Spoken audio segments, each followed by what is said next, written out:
अखेर दुबईची कांदा निर्यात सुरू. कांद्याची दुबईमध्ये प्रचंड टंचाई. कांद्याला आखाती देशातून पुन्हा वाढली मागणी. कांद्याचे बाजारभाव पुन्हा होणार 3,000 रुपये पार. कांद्याचे बाजारभाव गेल्या महिनाभरापासून त्या ठिकाणी पडलेले होते.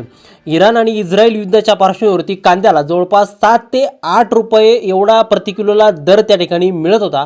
परंतु निर्यात आता पूर्ववत झाल्यानं कांद्याच्या दरामध्ये त्या ठिकाणी आजपासून सुधारणा दिसून आली आहे. शिवाय लाल कांद्याची जी काय आवक आहे ती सुद्धा आता त्या ठिकाणी कमी झालेली असून रब्बी कांदा हा मार्केटमध्ये दाखल व्हायला सुरुवात झालेली आहे.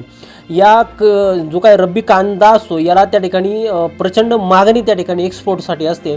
शिवाय रमजानच्या पार्श्वभूमीवरती देखील आखाती देशांमधून कांद्याची मागणी ही साहजिकच दरवर्षी वाढत असते आणि म्हणूनच येत्या काळामध्ये कांद्याला हे जवळपास 3,000 रुपयांच्या आसपास दर जाऊ शकतात असं बाजारभाव अभ्यासकांचं म्हणणं आहे. नेमकं या संदर्भात महत्त्वाचा अपडेट व्हिडिओच्या माध्यमातून जाणून घेणार होता. म्हणून व्हिडिओ अगदी शेवटपर्यंत काळजीपूर्वक चॅनलवरती चॅनल सबस्क्राईब देखील करा. शेतकरी बंधूंनो, आपण जर का बघितलं तर कांद्याचे बाजारभाव हे मागणी आणि पुरवठा यावरती अवलंबून तर असतातच, परंतु आंतरराष्ट्रीय बाजारामध्ये कांद्याच्या बाबतीत नेमकी काय हालचाल आहे, शिवाय उत्पादन कांद्याचं किती होतंय, मार्केटमध्ये कांद्या हा त्या ठिकाणी किती येतो, या सर्व गोष्टींवरती कांद्याचे दर हे त्या ठिकाणी अवलंबून असतात.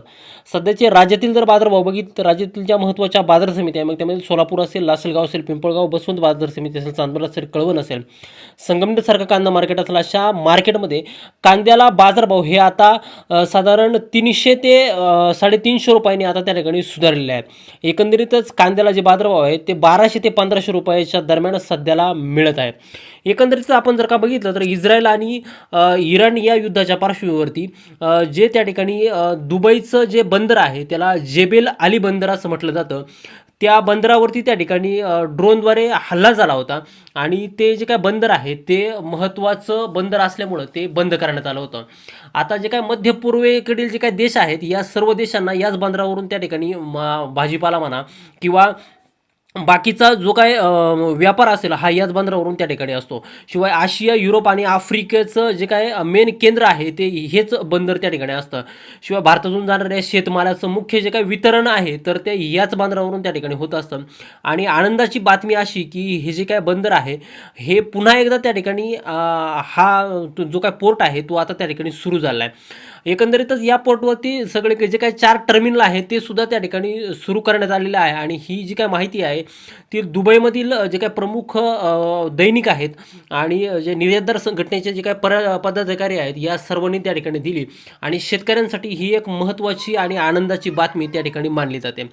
सध्या त्या ठिकाणी आखातामध्ये असलेली जी काय बंदरं आहेत मग त्यामध्ये फुजेरा पोर्ट असेल, कोरफक्कान पोर्ट असेल आणि शारजा पोर्ट असेल, अशी 3 बंदरं मुख्यत्वे करून त्या ठिकाणी सध्याला त्या ठिकाणी कार्यरत आहेत.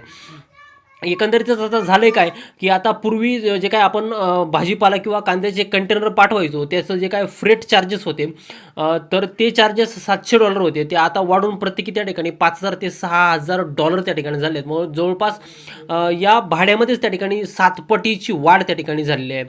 एकंदरीतच हे फ्राईट चार्जेस जरी वाढले जरी असले तरी व्यापारी कांदा निर्यात करण्यास त्या ठिकाणी तयार आहे, कारण आखाती देशांमध्ये कांद्याची मोठी टंचाई आहे, मागणी वाढते, सण सुद्धा जवळ आलेला आहे आणि सततची जी काय अन्नधान्याची गरज असते ती त्या ठिकाणी वाढली असल्यामुळे सध्या जे काय कांद्याचे बाजार आहेत ते आता पुन्हा राज्यातील आणि देशातील बाजार समित्यांमध्ये सुधारल्याचं चित्र त्या ठिकाणी एकंदरीत पाहायला मिळतं. दुसरीकडे आपण जर का बघितलं तर जो लाल कांदा आहे तो लाल कांदा सुद्धा त्या ठिकाणी आता कमी त्याची जी काही आवक आहे ती आता बाजारामध्ये येत आहे. रब्बी कांदा देखील त्या ठिकाणी निघायला आता सुरुवात झालेली आहे. रब्बी कांदा देखील मार्केटमध्ये तो काहीशा प्रमाणामध्ये त्या ठिकाणी दाखल होते आणि म्हणूनच हा जो काही रब्बीचा कांदा आहे किंवा उन्हाळा कांदा आहे तर याची जी शेल्फ लाईफ असते ही त्या ठिकाणी जास्त असते, म्हणून या कांद्याला त्या ठिकाणी एक्सपोर्टसाठी मोठ्या प्रमाणामध्ये मागणी असते आणि या कांद्याला दर देखील त्या ठिकाणी आखाती देशांमधून चांगला मिळतो. त्यामुळे शेतकरी मित्रांनो, जर कांदा मार्केटमध्ये जर येणार असेल आणि जर तुम्ही तो विकणार जर असाल तर रोजचे बाजारभाव पाहून तुम्ही कांद्याची जर का विक्री केली तर चांगल्या पद्धतीचा नफा तुम्हाला त्या ठिकाणी होऊ शकतो.